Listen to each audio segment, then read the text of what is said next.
Welcome to LA55 Customs. Today I'm going to show you how to change a starter. Okay, so the first thing that we're going to do is we're going to go ahead and loosen one of your battery terminals and we'll remove it. I've already loosened it up, so let's go ahead and take it off. And this is for safety reasons only. The other thing I want to address while we're here is if you look at all the corrosion that's on here, that's just from neglect.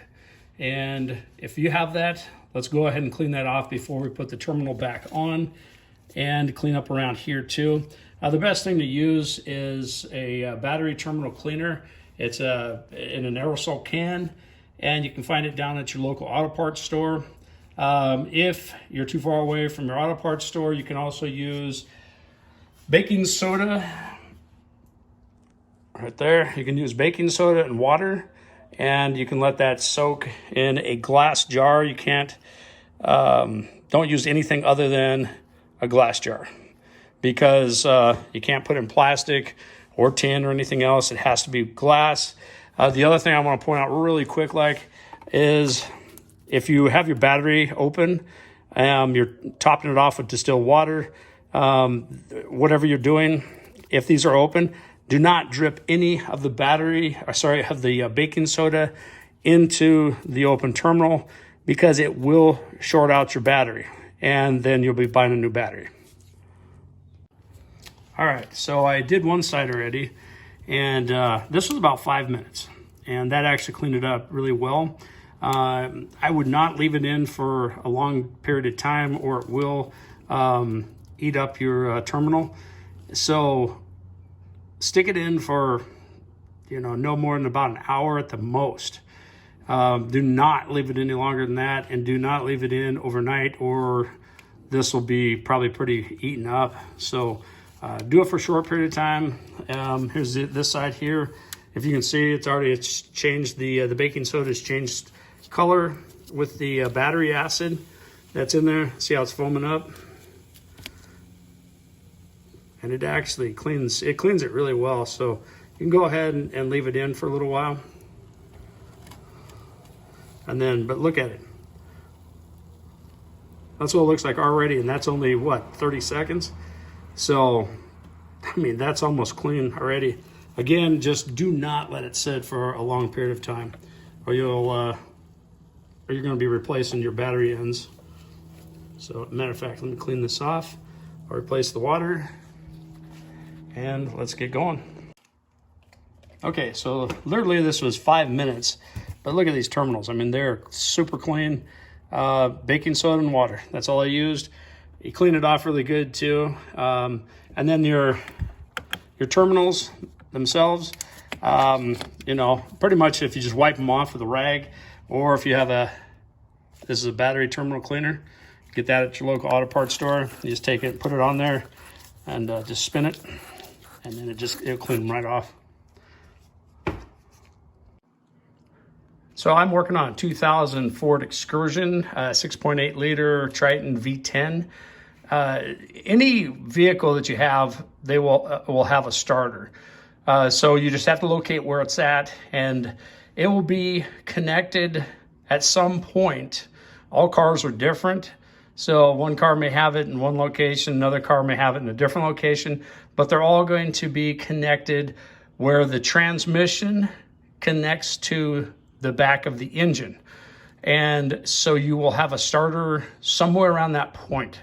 So go ahead, and this one here is going to be on the the passenger side of the vehicle. I already have it jacked up, and we're going to crawl under here, and I'll show you where the starter is. And right there is the starter. So there's your oil pan right here. Right next to it is your starter right there. And so not too difficult on this one to get out. Some of them I've seen are a little more stubborn, but like I said, that's your bell housing behind it. So let's see if I can get back there. It's kind of hard to see. Let's see if I can get, yeah, see behind there is your bell housing to your transmission. So right there is the bell housing to your transmission. So the starter is going into the bell housing, and it's on the back side of the motor. So look for that. You'll see the starter. It's in that general area. So let's get underway. Okay, now what you want to do is you want to remove your battery cables. Take these off. So go ahead and remove them. And then what we'll do is we'll start working on the bolts that hold the starter in. So like that's one of them.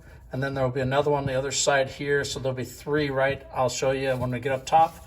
And also the other thing too, make sure you wear goggles. That way the stuff doesn't fall in your eyes, the dirt, the oil, all that kind of stuff. And then watch the starter too when you take out the last bolt, because it will drop out. I've seen people get hit in the face with them. Okay, now that we've taken out the old starter, you want to compare them to each other. So look at the new one against the old one. Make sure that every component is exactly the same. Everything lines up. You do not want, this one sticking out a little bit further. You want it all lined up straight. And you also want to have the bolt pattern is correct. And also your terminals for your electrical connections are all correct. It looks like the same starter. And so we can go ahead and put it back in. Okay, so the other thing too I want to point out is that you have a starter solenoid on your starter itself, but you also on the older vehicles, and it's just on the older vehicles, you have an external starter solenoid, which is right here. Let's see if I can, there you go. And you want to check that first. That'll be the cheap fix.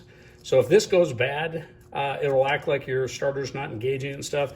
It'll be the same thing. And if this goes bad, way cheaper, and it's quicker and easier to install. So check this first and then move to your starter. The other thing too, keep your box, because you want to put your old starter back in. A lot of places want a core charge for this, so they'll give you some money back when you bring back your old starter. Now when you go ahead and put it in, start with your bolts. Go ahead and bolt those back in, get them good and tight, and then go ahead and hook up your electrical connection. And then we'll go and install your battery terminals and give it a start. Okay, now that we got our starter installed, get it all bolted down and nice and tight, let's go ahead and install our battery cables and just get them good and snug. The other thing too I want to reiterate on is if you go with the baking soda solution, if you go that route, don't let it air dry. Take it off, dry it with a towel, and then squirt it down with some WD-40. If you have it available to you, squirt it down with WD-40 and then clean it off, because you want to get rid of all the baking soda that is on there. And because if you don't, it will start to rust. It'll get a light surface rust on there. And so anyways, and that's what it pretty much looks like when it's all done. It's nice and clean. It's presentable for the customer. And we're good to go. So now we're just going to go ahead and start it up and see if it works. If you like this video, please give me a thumbs up and subscribe to my channel. I do a ton of videos on a weekly basis, and we do a bunch of giveaways. Thank you.